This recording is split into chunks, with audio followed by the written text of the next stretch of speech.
Hai, apa kabar semuanya? Semoga kabar Anda baik-baik saja.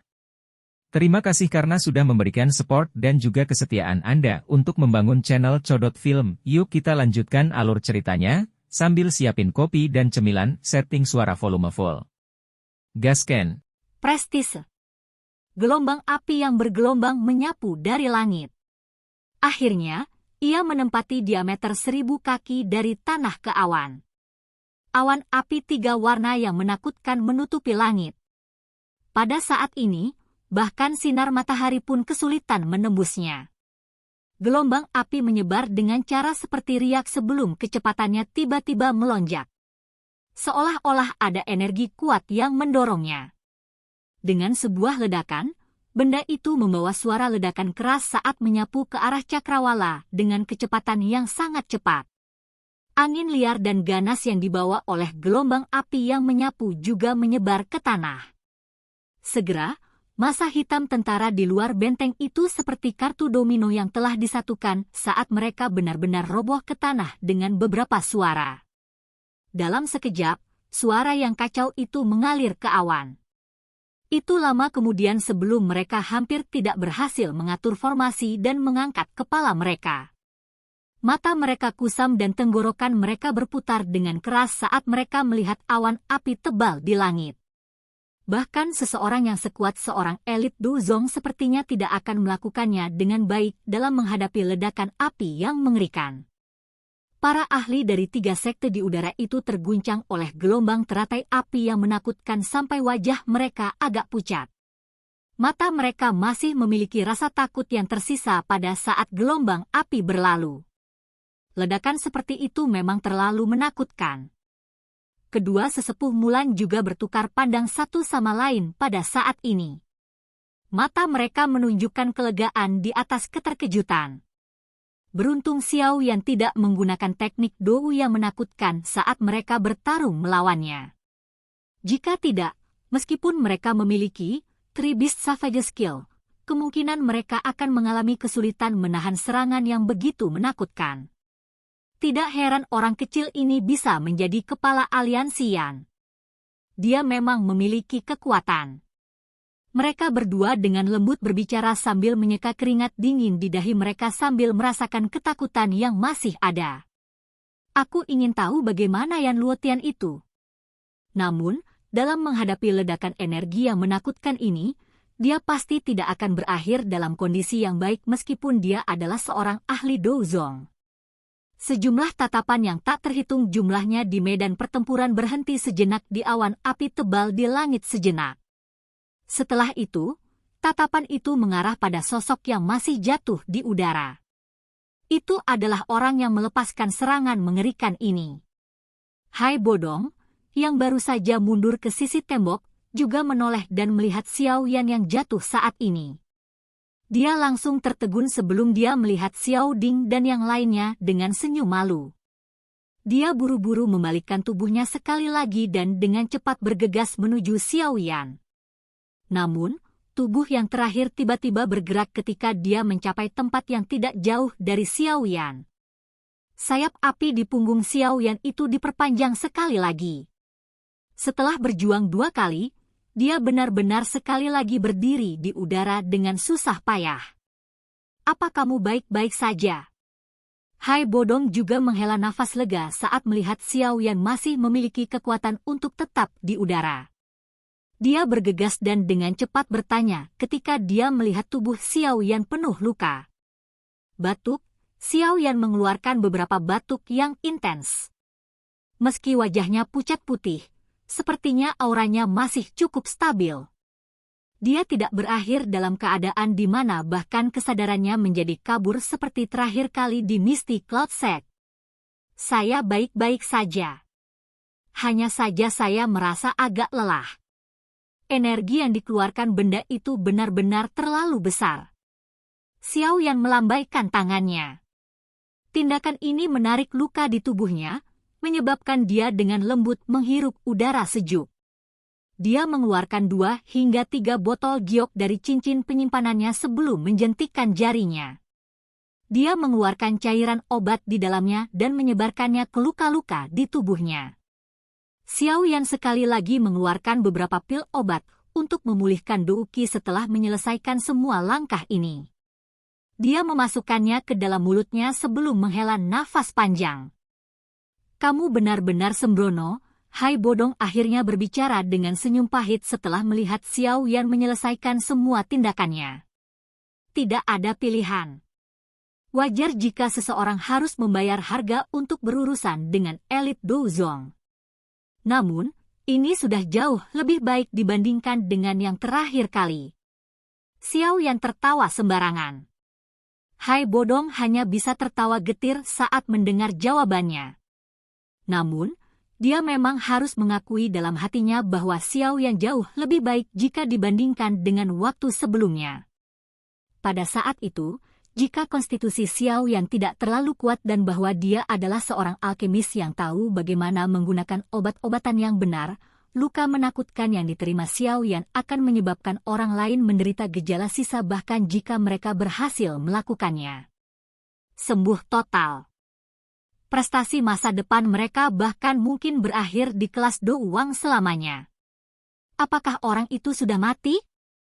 Hai Bodong mengarahkan pandangannya ke arah 3 awan api berwarna di langit di mana bahkan sinar matahari pun tidak bisa menembusnya sementara dia bertanya dengan ragu-ragu.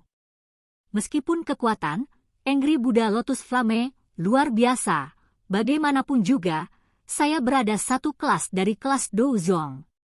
Secara alami akan sedikit sulit untuk membunuhnya. Namun, bukan tidak mungkin baginya untuk berakhir dengan cedera serius atau bahkan menjadi lumpuh meskipun dia kesulitan sekarat. Xiao Yan tertawa. Sudut mulutnya membawa busur yang dipenuhi rasa dingin.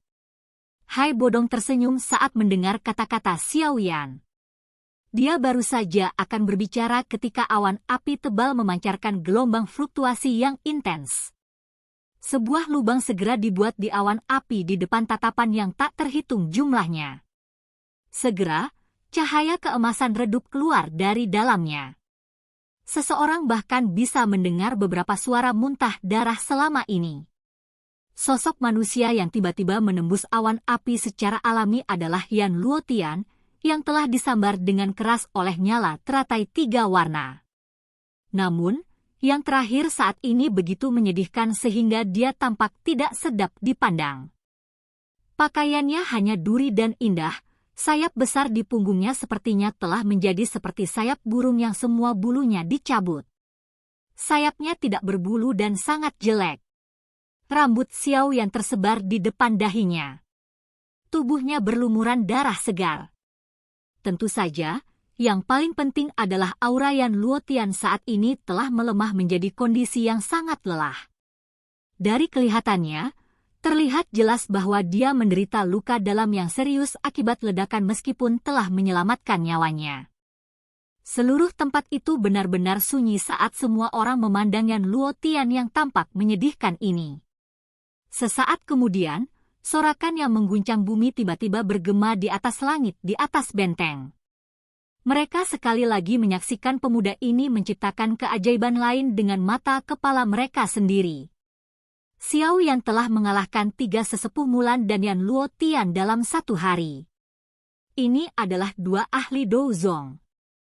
Prestasi pertempuran besar seperti itu sudah cukup untuk memungkinkan Xiao Yan menjadi terkenal di seluruh wilayah barat laut ini. Bersamaan dengan itu, status aliansi Yan dan Kekaisaran Jia Ma pasti akan dinaikkan di wilayah barat laut ini. Semua ini diperjuangkan oleh pemuda berwajah pucat berjubah hitam di langit dengan mempertaruhkan nyawanya. Dia telah menyelamatkan Kekaisaran Jia Ma yang menghadapi takdir untuk dihancurkan dan menyelamatkan tak terhitung banyaknya orang dari Kekaisaran Jia Ma agar tidak mengungsi. Mulai hari ini, Xiao Yan akan menjadi pahlawan yang paling dihormati di Kekaisaran Jia Ma. Gengsi ini akan menjadi sesuatu yang tidak pernah dicapai bahkan oleh kaisar sebelumnya dan bahkan Mystic Cloud Sect saat itu. Pemuda itu telah maju selangkah demi selangkah dari menjadi sampah klan Xiao hingga hari ini. Mungkin setelah bertahun-tahun, kota bernama Wutan City itu akan dengan bangga memberitahu semua orang yang tiba di tempat itu bahwa kota mereka telah menghasilkan seorang pahlawan yang telah menyelamatkan seluruh kekaisaran Jia Ma. Namanya disebut Xiao Yan. Xiao Yan dan Hai Bodong sedikit tersenyum ketika mereka mendengar sorak-sorai yang mengguncang bumi yang dipancarkan dari benteng. Mereka mengangkat kepala dan menatap Yan Luotian yang tampak sangat menyedihkan di langit. Setelah dia mengungkapkan dirinya, yang terakhir menggunakan tatapan ketakutan untuk melihat Xiao Yan di bawah. Setelah itu, dia buru-buru mengarahkan tubuhnya yang rusak parah ke sisi pasukan aliansi dengan cara yang menyedihkan. Xiao Yan tidak mengejar setelah melihat Yan Luotian melarikan diri. Setelah menggunakan teratai api 3 warna, Douqi di tubuhnya telah sangat berkurang. Bahkan jika dia mengejarnya, akan sulit baginya untuk menghentikan pihak lain. Selain itu, mengingat luka di dalam tubuh mantan, Xiao Yan berharap dia tidak dapat pulih sepenuhnya dalam waktu setengah tahun. Karenanya, tidak perlu takut padanya. Mata Xiao Yan beralih dari punggung Yan Luotian. Akhirnya, mereka berhenti di medan pertempuran antara Medusa dan pemimpin sekte dari sekte racun. Pada saat ini, keduanya terlibat dalam pertempuran panas yang berapi-api. Bahkan ledakan teratai api sebelumnya tidak menyebabkan mereka terganggu. Tentu saja, itu bukan karena mereka tidak dapat mendengar atau merasakannya, mereka hanya tidak mampu untuk sedikit teralihkan. Saat menghadapi lawan seperti itu, bahkan sedikit kesalahan pun bisa mengakibatkan mereka berakhir dengan kondisi yang mengerikan. Xiao Yan mengepakkan sayap apinya. Dia menghentikan tubuhnya di tempat tidak jauh dari medan pertempuran sebelum berteriak dengan tegas, "Pemimpin sekte racun, 2 dari 3 Douzong aliansi sekte Anda telah dikalahkan hari ini. Xiao Yan menyarankan Anda untuk mundur secepat mungkin." Kedua orang yang terlibat dalam pertempuran sengit mengabaikan teriakan Xiao Yan. Jelas, kedua orang itu bertarung secara intens dan kejam. Xiao Yan hanya bisa menggelengkan kepalanya tanpa daya ketika dia melihat bahwa tangisannya tidak berguna. Dia tidak berani bergabung atau memasuki medan pertempuran itu dalam kondisinya saat ini. Karenanya, dia hanya bisa menunggu di samping. Mungkin kehadiran Xiao Yan memengaruhi perhatian seseorang, tetapi pertukaran panas yang awalnya berapi-api di medan pertempuran dipenuhi dengan perubahan tak terduga yang tiba-tiba. Orang bisa melihat bahwa tubuh yang awalnya cepat milik pemimpin sekte racun tiba-tiba melambat. Medusa menangkap celah ini dengan cara yang sangat licik. Tangan halusnya tiba-tiba terulur seperti ular berbisa sebelum secara aneh membekas di dada si ular. Grup! Seteguk darah dimuntahkan dari mulut pemimpin sekte-sekte racun setelah dia menerima pukulan itu. Namun, darah segar yang telah dimuntahkan dengan aneh itu berubah menjadi anak panah berdarah yang melesat ke arah wajah Medusa. Panah darah yang tiba-tiba itu juga membuat Medusa lengah. Pada saat kritis ini, dia hanya bisa mengulurkan telapak tangannya dan meraihnya dengan marah. Namun, anak panah itu tiba-tiba meleleh setelah dia meraihnya sebelum secara aneh masuk ke tangan Medusa. Semua perubahan ini terjadi dalam sepersekian detik. Pada saat Xiao Yan bereaksi, dia menemukan bahwa mereka berdua sudah mundur beberapa langkah. Wajah mereka tampak agak pucat. Pemimpin sekte dari Poison Sect menstabilkan pijakannya. Senyuman dingin langsung muncul dari sudut mulutnya saat melihat cairan darah memasuki tubuh Medusa. Namun, senyum dinginnya baru saja muncul saat dia sepertinya menemukan sesuatu. Tangannya dengan cepat menyentuh wajahnya hanya untuk menemukan bahwa kerudungnya telah terlepas ketika panah darah itu ditembakkan beberapa saat yang lalu. Mata Xiao Yan tiba-tiba melesat saat dia menyentuh wajahnya. Segera, wajah cantik anggun yang familiar itu muncul di matanya. Mulut Xiao yang sedikit melebar saat dia melihat wajah yang masih agak familiar. Matanya berkedip beberapa kali. Sesaat kemudian, suaranya tanpa sadar meledak penuh ketidakpercayaan. Dokter peri kecil. Silahkan pergi ke. Oke guys, jangan lupa like, comment, share, and subscribe di channel Codot Film. See you next video, peace out and bye-bye.